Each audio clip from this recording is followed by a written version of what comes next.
আসসালামু আলাইকুম। আমি আব্দুল সাত্তার বলছি যুক্তরাষ্ট্র নিউ ইয়র্ক থেকে। আশা করছি আপনারা যে যেখানে আছেন ভালো আছেন। আপনার দোয়া আলহামদুলিল্লাহ আমি খুব ভালো আছি।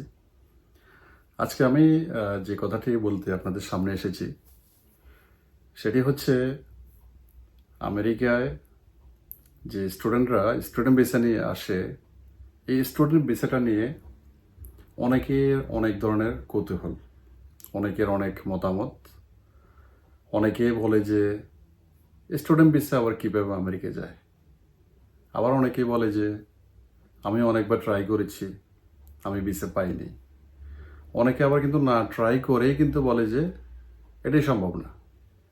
না রে ভাই, সম্ভব। আপনি একটি কথা শুনলে কিন্তু অবাক হয়ে যাবেন এখন, যে বর্তমানে আমেরিকাতে বাংলাদেশি স্টুডেন্ট অধ্যয়নরত যারা আছে তাদের সংখ্যা যদি শোনেন আপনি অবাক হবেন। তাদের বর্তমানে সংখ্যা হচ্ছে 18,000 স্টুডেন্ট। 18,000, চিন্তা করেন ভাই। এই 18,000 কিন্তু বাংলাদেশি স্টুডেন্ট। অন্য দেশের কথা আমি বলতেছি না, আমি বাংলাদেশের কথা বলতেছি। এই 18,000 বাংলাদেশ থেকে এসেছে। তো এই 18,000-এর যে নাম্বারটি বর্তমানে আমরা দেখতেছি, এটি বিগত 3-4 বছর আগেও ছিল মাত্র 4,000-এর মতো। সেটি এখন দেখুন 4,000 থেকে বর্তমানে 18,000 শিক্ষার্থী আমেরিকার বিভিন্ন শিক্ষা প্রতিষ্ঠানে পড়াশোনা করতেছে। তো ভাই, এরা বাংলাদেশ থেকে এসেছে, চাঁদের দেশ থেকে আসেনি। তো কারো কথা কান দেওয়ার দরকার নেই ভাই। চেষ্টা করলে আপনিও পারবেন। এই 18,000 যে পেরেছে, আপনিও চেষ্টা করেন, আপনিও পারবেন ইনশাল্লাহ। আপনার গত শিক্ষা বছরের তুলনায় যদি হিসেব করে, এই বছরে শুধু 26% বেড়ে দাঁড়িয়েছে 18,000-এ। 26% ছোট নাম্বার নয় ভাই, এটি বিশাল একটি নাম্বার। যে জায়গায় কয়েক বছর আগেও ছিল মাত্র 4,000-এর মতো স্টুডেন্ট, এখন সেটি নাম্বার এখন হচ্ছে 18,000 স্টুডেন্ট। বর্তমানে তারা পড়াশোনা করতেছে। শীর্ষস্থানে আছে ইন্ডিয়া, চায়না। ঠিক আছে, আমরা ইন্ডিয়াকে আমরা বিট করতে পারবো না, তারা জনসংখ্যায় বেশি। আমরা তাদের কাছাকাছি অন্তত যেতে পারবো। আমাদের যদি চেষ্টা থাকে আমরা যেতে পারবো ইনশাল্লাহ। আমাদের দেশের ছেলেপেলেরা অনেক স্মার্ট, তারা চাইলে কিন্তু এটি করা সম্ভব। আন্তর্জাতিক তালিকায় বাংলাদেশের স্থান হচ্ছে এখন 8 নম্বরে। তো ভাই, আমরা কিন্তু বেশি দূর পিছিয়ে নেই আসলে। আমাদের এটি প্রায় 14-15 নম্বরে ছিল বিভিন্ন দেশের তালিকায়। এখন বর্তমানে বাংলাদেশের স্থান হচ্ছে 8 নম্বরে। তো চিন্তা করেন ভাই, আমরা কিন্তু আগাচ্ছি আসলে। আমরা কিন্তু পজিটিভলি আগাচ্ছি সামনের দিকে। তো শুধু শুধু আমরা অন্যের কথায় কেন কান দেব ভাই? কারো কথা শোনা তো দরকার নাই। আপনি স্টুডেন্ট, পড়াশোনা করেন ঠিক মতো, নিজেকে তৈরি করেন, এম্বাসিতে যান। ওরা বসে আছে ভাই ভিসা দেওয়ার জন্য। আজই চেষ্টা করেন, আজই অ্যাপ্লিকেশন করেন। অ্যাপ্লিকেশন করার পরে আপনি প্রায় বছরখানেক সময় পাবেন নিজেকে তৈরি করার জন্য। সেই সুযোগে আপনি নিজেকে তৈরি করে নিন, একটু রিসার্চ করুন, IELTS ক্লাসটি করুন, ইংলিশটা একটু ভালো করে শিখুন। এখন ইংলিশ শিখতে কিন্তু আপনাকে দূরে যেতে হচ্ছে না আসলে। আপনি ঘরে বসেই কিন্তু আপনার যে স্মার্টফোনটি আছে সেখান থেকে আপনি চাইলে টিউটোরিয়াল দেখে দেখে আপনি ইংলিশটা শিখতে পারেন। আপনাকে পয়সাও খরচ করতে হচ্ছে না। আপনার হাতের মুঠোই হচ্ছে এখন পুরো পৃথিবীটা। আপনি ইজিলি একটু চিন্তা করেন যে এই 18,000 স্টুডেন্ট যদি সাকসেস হতে পেরেছে, ওরা হতে পারলে আপনি কেন পারবেন না? আপনিও পারবেন ইনশাল্লাহ। তবে আপনার মধ্যে চেষ্টা থাকতে হবে। ঠিক আছে? তো আমি শিক্ষার্থী ভাই বোন যারা আছেন তাদেরকে আমি বলবো, আপনারা আজই অ্যাপ্লিকেশন করেন। সময় নষ্ট না করে শুধু শুধু ভাই আজই চেষ্টা করেন। ইনশাল্লাহ সাকসেস হবেন। আমাকে অনেকে আপনার কমেন্ট করে, ভাই আমি তো কয়েকবার চেষ্টা করেছি ভাই, আমি ভিসা পাইনি, রিফিউজ হয়েছে আমি।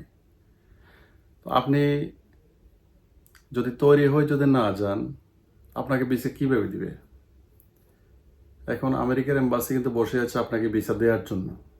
আপনি যদি যথাযথ প্রমাণ করতে পারেন যে আপনি স্টুডেন্ট, আপনি আমেরিকাতে যাচ্ছেন পড়াশোনা করতে, আপনি ওখানে পড়াশোনা করে আপনি আপনার দেশে আবার ব্যাক করে চলে আসবেন, সিম্পল।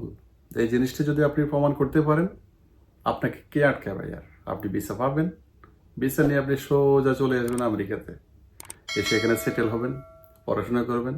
হ্যাঁ, প্রশ্ন করতে পারেন বা আমি আমেরিকাতে গিয়ে পড়াশোনার খরচ কীভাবে চালাবো? আপনাকে দেশ থেকে একটি টাকাও আনতে হবে না, আপনি এখানে পড়াশোনা করবেন, পাশাপাশি আপনি জব করবেন, কোনো সমস্যা নেই। আপনি পড়াশোনা শেষ করে আপনি বাংলাদেশে ব্যাক করে চলে যান, সমস্যা নেই, ভালো একটি স্যালারি পাবেন। অথবা বিশ্বের অন্য কোনো দেশে যান, অথবা আপনি এখানে থেকে যান, সমস্যা নেই। আপনি এখানে ভালো পড়াশোনা যদি করেন, আপনার যদি সে যোগ্যতা থাকে, আপনি এখানে ভালো জব করতে পারবেন। আপনার সামনের দিকে সুন্দর একটি ভবিষ্যৎ আপনার জন্য অপেক্ষা করতেছে। আপনি জাস্ট সময়টাকে কাজে লাগাতে হবে। আপনার বয়স যদি 17-18 হয়ে থাকে, 18 থেকে আপনি 30 বছরের মধ্যে এই সময়টা যদি আপনি সাকসেসফুলি কাজে লাগাতে পারেন, তাহলে আপনার জীবনে সফলতা আসবে, অবশ্যই আসবে। কারণ চেষ্টা কখনো ভাই বৃথা যায় না। আপনি চেষ্টা করেন, দেখবেন সফলতা আপনাকে আপনার পিছনে পিছনে দৌড়াবে। কাজে আমি বলবো, আপনারা অনেকে অনেকভাবে অনেক কথা চিন্তা করে, আরে ভাই কারো কথা শোনার দরকার নাই, আমি যেটি বলতেছি আমার কথাটা শুনুন। আপনি আজই চেষ্টা করুন, অ্যাপ্লিকেশনটা করে ফেলুন। অ্যাপ্লিকেশনটা করার পরে ইন্টারভিউর জন্য আপনি তৈরি হন আস্তে আস্তে। ইংলিশটা ভালো করে শিখে নেন একটু। আপনার যদি উদ্দেশ্য ভালো থাকে, আপনি ইনশাল্লাহ আসতে পারবেন। আপনি এসে এখানে লাইফ, সুন্দর একটি লাইফ আপনি সার্ভাইভ করতে পারবেন ইনশাল্লাহ। এখানে অনেকে এসেছে আমার জানা মতো পরিচিত, তারা মোটামুটি এখন পড়াশোনা করতেছে, পাশাপাশি জব করতেছে, ভালো একটি কিন্তু অ্যামাউন্ট তারা ইনকাম করতেছে। ঠিক আছে, মাসে আপনার ইজিলি আপনার 4-5 লাখ টাকা ওরা ইনকাম করতেছে এখানে। আমি নিউ ইয়র্ক সিটির কথা বলতেছি, আমি জানি না অন্যান্য স্টেটের কী অবস্থা। তো জব সব জায়গায় আছে, কম হয়তো বেশ, ঠিক আছে, কোথাও কম হতে কোথাও বেশি। তো নিউ ইয়র্ক সিটির সুযোগ সুবিধাটা একটু বেশি এখানে। তো অনেকে কী করে আপনার অন্যান্য যে ইউনিভার্সিটিতে তারা অ্যাডমিশন নেয়, ওখান থেকে ট্রান্সফার করে নিউ ইয়র্কে চলে আসে। এখানে যেহেতু জীবনযাত্রা একটু সুবিধা বেশি, কাজে তারা এখানে মুভ করতে আসলে লাইক করে আর কি। আর আরেকটি কথা বলি, আপনি যখন আপনি অ্যাপ্লিকেশনটা করবেন, আপনি অনলাইনে একটু সময় দিয়ে একটু ঘাটাঘাটি করে রিসার্চ করতে থাকুন। আপনি অ্যাপ্লিকেশন করার পরে আপনি হাতে যে সময়টুকু থাকবে আপনার প্রায় বছরখানেক থাকবে ইন্টারভিউর আগ পর্যন্ত, সেই সময়টাকে আপনি কাজে লাগান। সেই সময়টার মধ্যে আপনি নিজেকে প্রস্তুত করে ফেলুন। আপনি অনলাইনে একটু ঘাটাঘাটি করলে আপনি অনেক খুঁটিনাটি খবর পেয়ে যাবেন। আপনি আমেরিকার কোন কোন ইউনিভার্সিটিতে আপনি অ্যাপ্লিকেশন করলে আপনার ভালো হবে, পাওয়ার চান্স থাকবে, ঠিক আছে। এই বিভিন্ন ধরনের ইয়েগুলো আপনি একটু খবর নিয়ে আপনি ভালো করে যাচাই বাছাই করে আপনি দেখুন। তারপরে ইন্টারভিউতে আপনি কী কী জিজ্ঞেস করতে পারে, ইন্টারভিউ সংক্রান্ত আমারও কয়েকটি ভিডিও আছে, চাইলে আপনারা দেখে নিতে পারেন।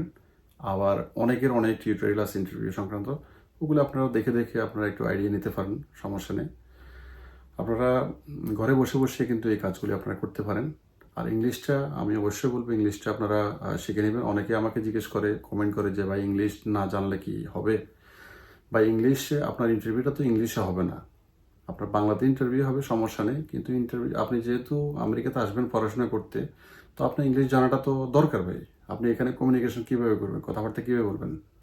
আপনি যদি শিখে আসতে পারেন সেটা আপনার জন্য বেটার। যে আপনি 100% শিখতে পারবেন না, 100% কেউ জানে না।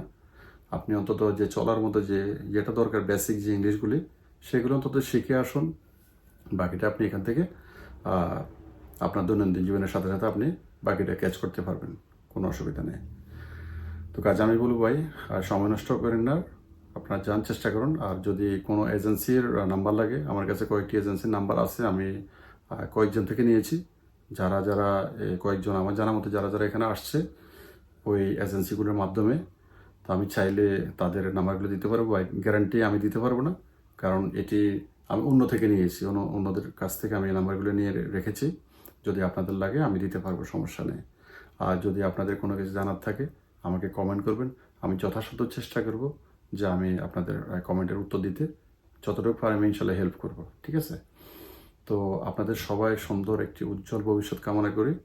আমি এখানে বিদায় নিচ্ছি, দেখা হবে ইনশাল্লাহ হয়তো অন্য একটি ভিডিওতে আবার। সে পর্যন্ত সবাই ভালো থাকবেন, সুস্থ থাকবেন। আর হ্যাঁ, আমার চ্যানেলটি সাবস্ক্রাইব করতে ভুলবেন না কিন্তু, ঠিক আছে? যারা যারা পাশে আছেন অসংখ্য ধন্যবাদ। যারা যারা আজকে নতুন দেখতেছেন তাদেরকেও ধন্যবাদ। তারা আমার চ্যানেলটি সাবস্ক্রাইব করে পাশে থাকবেন। আল্লাহ হাফেজ। আসসালামু আলাইকুম ওয়া রাহমাতুল্লাহ।